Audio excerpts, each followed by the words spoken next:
That is one big pile of shit. Sit down, folks. This is going to be quite the rant. So for those of you that know, I'm a bit of a dino nerd. And recently something monumental happened within the dinosaur world. And that was the release of Walking with Dinosaurs 2025. Why is that a huge deal? Well, the original Walking with Dinosaurs series, which came out in 1999, is one of, or in my opinion, the best dinosaur documentary series to have ever existed.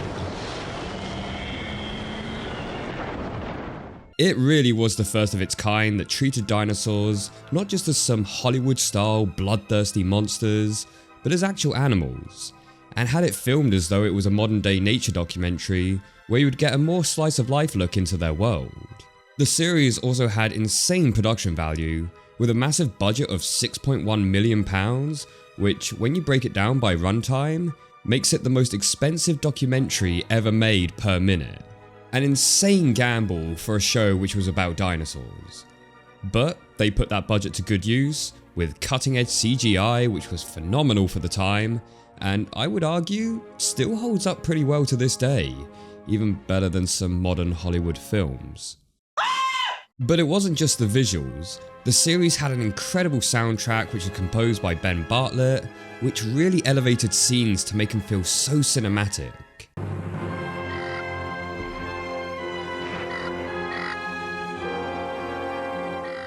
And of course, he gave us that iconic Walking with Dinosaurs theme, which is instantly recognised amongst the fandom.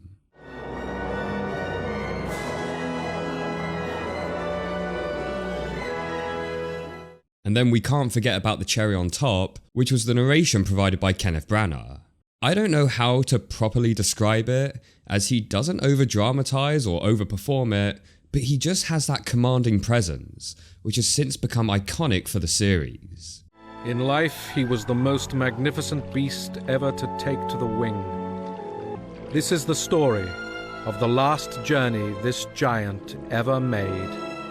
So, despite the huge budget gamble, the team's efforts paid off, as Walking with Dinosaurs was a critical and commercial hit, even spawning multiple spin-offs, which were also, not you, fantastic. The last in the mainline series would be Walking with Monsters, which aired in 2005.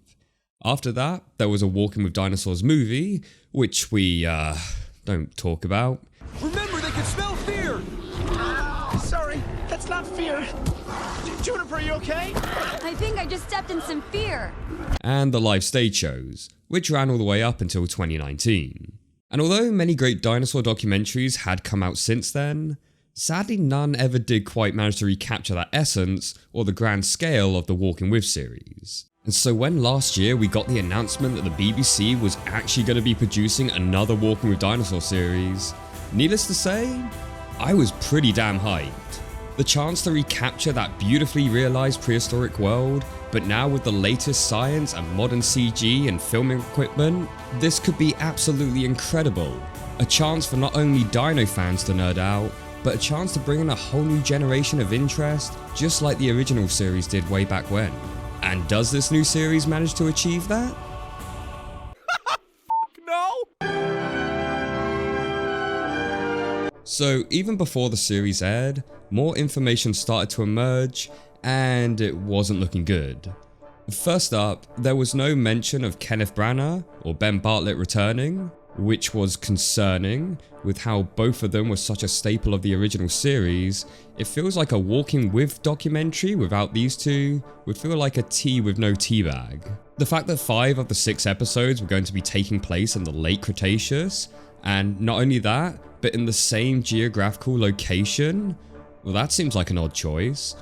For all of their 165 million years of domination across the globe, why spend almost the entire series in one singular point? I think this felt more disappointing in the fact that Prehistoric Planet had also just given us 2 seasons, which were also focused in the late Cretaceous. Like, why the massive hard-on for this period? There are so many other awesome and unique species across the Mesozoic that could have really been fun to explore. And these episodes aren't even taking place in chronological order, as the one episode that features in the earlier period of the Jurassic is also the final episode for some reason. And I know that may not seem like a big deal, but I felt like the chronological time span of the original series was also part of the narrative. It was kind of like we were walking with dinosaurs, not only in a literal sense, but also a philosophical one, as we would follow their journey from humble beginnings to their rise of dominance and to their grisly demise. And finally, we started to see clips which involve people? People! Well, they were never featured in the original series. This is walking with dinosaurs after all. So surely they're not going to have too much of a presence, right?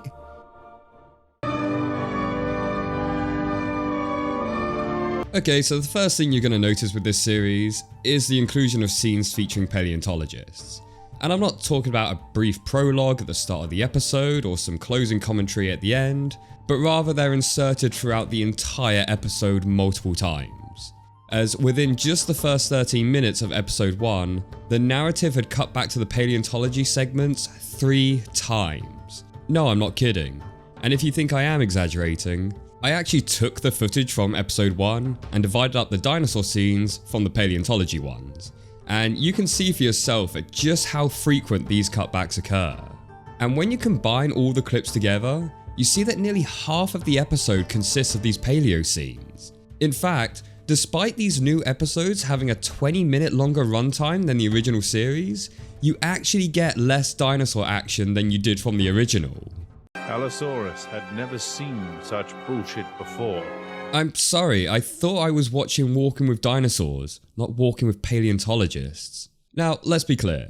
I have nothing against paleontologists. They do fascinating and important work, and giving them screen time isn't inherently a bad thing. In fact, some of the insights, such as the explanation of how they knew the dinosaurs died in quicksand due to the fossilization, and evidence of shattered bones showing signs of healing, they're genuinely interesting. But more often than not, the content veers into obvious filler territory. Like how they look at a footprint and are like, oh wow, this dinosaur had big feet and 3 toes. Or how they would look at a triceratops horn and talk about how it was over 1 meter long and how cool it would be to imagine. Well, you know how you could let us imagine it? By simply showing us the dinosaur on screen and just mentioning it in the narration. You know, like you did in the original? With 1 meter long horns, fighting can easily result in bad injuries. And I kid you not, there's one section where they are literally analysing a giant turd, which fittingly enough is what I feel like reviewing this series. These scenes are also presented as a reenactment style to make it look like they're discovering these fossils in real time, but it comes across as obviously staged and really forced. You know, these guys might be great paleontologists, but actors, they are not. A triceratops. Oh, sweet. But I think the worst part of all of this is that they integrate these paleo scenes to purposely interrupt the flow of the episode. Like, oh, the Rex is about to eat the young triceratops. Quick, cut back to the paleo stuff. Oh look, a group of dinosaurs are about to die in a raging forest fire. Nah, you don't want to see that. Let's cut back to the lab. Like, I get it. They want to keep you on the edge of your seat, but this doesn't create suspension, it just breaks immersion.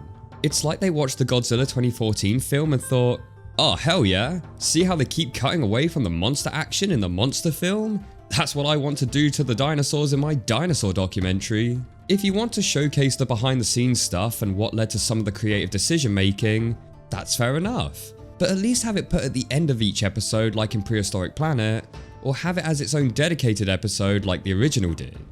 The only dinosaur documentary series I've seen that effectively integrated behind the scenes insight with prehistoric action would be Planet Dinosaur, ironically also produced by the BBC. That series cleverly used brief 2D animated cutaways to provide the scientific context of what was happening on screen, without causing too much interruption to the narrative. But okay, ignoring the paleontologist scenes, how's the dinosaur stuff? Well... Okay, so I will start off with a couple of good points. I do like the updated dinosaur designs, in particular the Utahs are looking great, I do like the colouring on the Albertosaurus, and the Spinosaurus is looking awesome. And the Rex actually looks more like a Rex. Yeah, I don't know what they were smoking with the design in the original series. But my mom says I'm cool. But the unfortunate part is that we don't get to see many dinosaurs in this series. Because as mentioned earlier, due to the majority of the series taking place in the same time and general location, there doesn't feel like much diversity in the dinosaurs. Even if they are different species, they're still from the same family. So it's mostly just the ceratopsians, the tyrannosaurids, and the hadrosaurs. Hell, Edmontosaurus even appears in 3 different episodes in this series. And in the episodes themselves, we don't get much insight into all the various creatures living in the world. In episode 1, for example, we just get the T-Rex, the Triceratops, the Pterosaur, and the Edmontosaurus. Which, compare this to all the species which featured in episode 1 of the original series, yeah, it is really lacking. The stories are also very narrowly focused on the lead dinosaur species, whereas in the original you would have your main focus dinosaur, but you would also get a fair amount of screen time with other species, from large to small, dinosaurs and non-dinosaurs, which really helped to build the world. I also feel like the tone of this series had been really dumbed down to appeal to a more younger audience. First up is that the dinosaurs themselves feel a little bit too anthropomorphized, with overly cutesy or villainous traits applied to them, which makes me feel like I'm watching more Disney's Dinosaur than what is supposed to be a nature documentary. For example, the Rex, who instead of just instantly attacking the young Triceratops, glances over and hisses at it like it's some sort of big villain, preceded by the young Triceratops then comically dodging the Rex's attacks like it's some kind of anime fight. The Rex just sneaking up to the Pterosaur out in the open and the Pterosaur just being absolutely oblivious to it. I don't care if you tell me the Rex had padded feet, this is just stupid. Especially because later in that episode, they tell us how it isn't easy for the Rex to be stealthy due to him being so large. But it's not easy being stealthy when you're the size of a bus. The Utahraptors having a bloodlust to keep killing despite already succeeding. They tried to compare this to a fox raiding a henhouse, but I think that's a little bit of a stretch, as 1, the raptors have more than enough food here compared to a fox with a chicken, and 2, a fox can easily kill a chicken with little to no struggle, whereas the raptors are risking far more injury here. The young pachyrhino hearing a noise in the forest and so leaving the safety of the herd to go off and investigate? This isn't the land before time. A young vulnerable dinosaur would not stray from the herd, and if it did hear a noise, its instincts would likely tell it to lay low and hide. They also give the main focus dinosaur a name, which again feels a bit childlike. This was never done in the original, apart from the Big Owl special, but that was different as it was basing the story on a unique fossil, which already sported the title. The episodes follow the narrative as well that the paleontologists are digging up the dinosaur that we're focusing on, which can kind of conflict with the story itself, as at the end of episode 1 ends on an optimistic note, as the young orphan Triceratops heads off with the bull, but we know that it doesn't survive for very long, as that's the young Triceratops fossil that they're digging up in this episode. Ah, look at him go. Free in a world of his own kind, where he can finally reach the full potential. Oh my god, he got hit by a car! The violence has also been really toned down, as a lot of the kills that are made are off screen. The original was kind of infamous with how unhinged it could be at times, such as the Ophthalmosaurus being bitten in half whilst giving birth, the young Diplodocus being flopped by the Stegosaurus, the Cynodon eating their own young, and just listen to the cries of this dinosaur whilst it gets mauled by the Rex.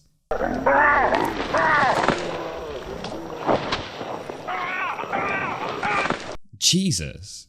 But it wasn't just brutality for the sake of it. They were setting out to make a natural style documentary, and well, that's just what nature is. It's a merciless and unforgiving world. Have you ever Googled what African wild dog hunting looks like? Here's my advice. Don't. You are alive when they start to eat you. But this level of violence I felt was also demonstrating that this show was respecting its audience. Like, hey, you want to walk with dinosaurs? Well then you're going to see everything about them, warts and all. And it also raised the tension when viewing, as you never quite knew what horrific event would be waiting just around the corner.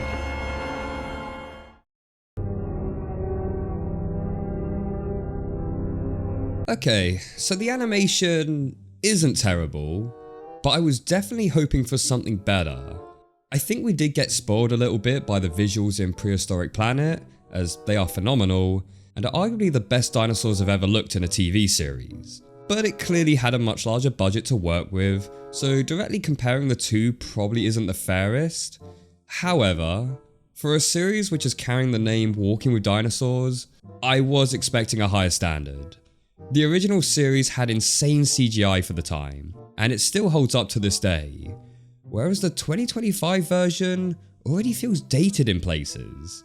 The models themselves look decent enough, but the animation really falls short. The way the dinosaurs move just doesn't have a natural feel to it. It feels stiff and rigid in places. Like in this scene here, it looks like the pterosaur model in the Rex's mouth has actually frozen. They also don't seem to have much interaction with the environment. In the original, great efforts were made where the crew would interact with the live action environment, so it looked like the dinosaurs on screen were actually there. Whereas in this one, the level of interaction just doesn't seem to be there. And also, where are the practical effects? In the original, they would also utilize animatronics and puppets for the close-up shots, sometimes even blending the two in the same shot, and they looked really good. Not this iguanodon though, that looks a bit shit to be fair. Now I get the reason for these props in the original was more just to master CGI, as it probably wouldn't look too great up close, and you could argue that because the CG is now improved, that these are not required. But I disagree for two reasons. One, the CG isn't all that great in the new series, but two, people are aware when something is CG and when something is real. And so when you see something on screen that is actually real, it does make it for more of a connection. Case in point being Jurassic World, which had an insane CGI budget in comparison, but still utilized an animatronic for the Apatosaurus death. Like, yeah, we know it's just a prop, but at least it's actually existing in the shot. One of my favourite props from the original series is the large-scale Postosuchus, which was used for its death scene in episode 1, which even after 20 years, still looks absolutely fantastic. So again, the fact that this new series does away with that just feels like another thing they weren't putting much effort in. The cinematography is also not great, trying to substitute spectacle over realism, with a lot of dynamic shots and different camera angles, which I know doesn't initially seem like a bad thing, but again, it makes it feel less realistic and more like it's catering to a younger ADHD crowd.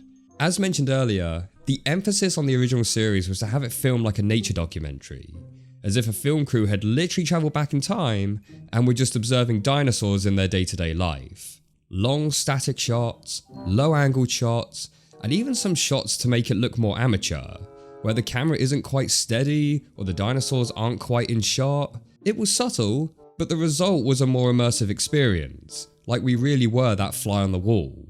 There would also be the odd shots where the film crew would have more direct interaction with the dinosaurs, such as here when the T-Rex are fighting, the cameraman briefly ducks behind the tree, or when they would go one step further and have the dinos physically interact with the camera, such as when the Rex roars and misses up the camera lens, or here where the Liopleurodon full-on bitch slaps the camera. That's not present here, and you wind up getting some really dumb shots like this, where the young Triceratops steps into the frame as the Rex walks away.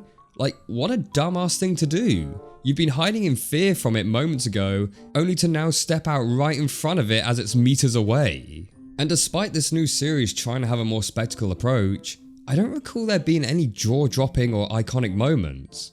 I still remember those moments from the original, such as the fake-out opening of episode 3, the Diplodocus hunt in the Big Owl special, and the moment when the Plateosaurus arrive at the end of episode 1.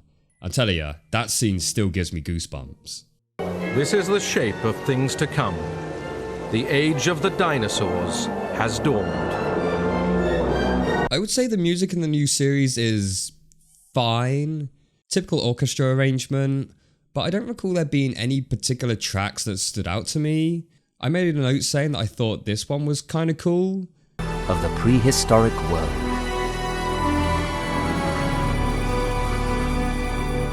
But the score as a whole pales into comparison to the ones that we got from Ben Bartlett. And just for a bit of comparison, I'm going to show you a scene where we're first introduced to a large sauropod, and just listen to the difference in the musical score.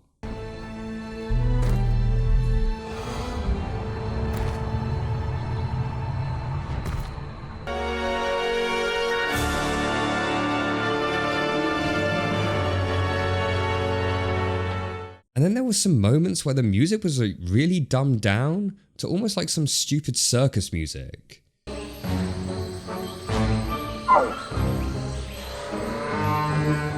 Oh, and there was also this weird audio noise in the background during the Paleo scenes. I generally took off my headphones because I thought something was going wrong with my PC.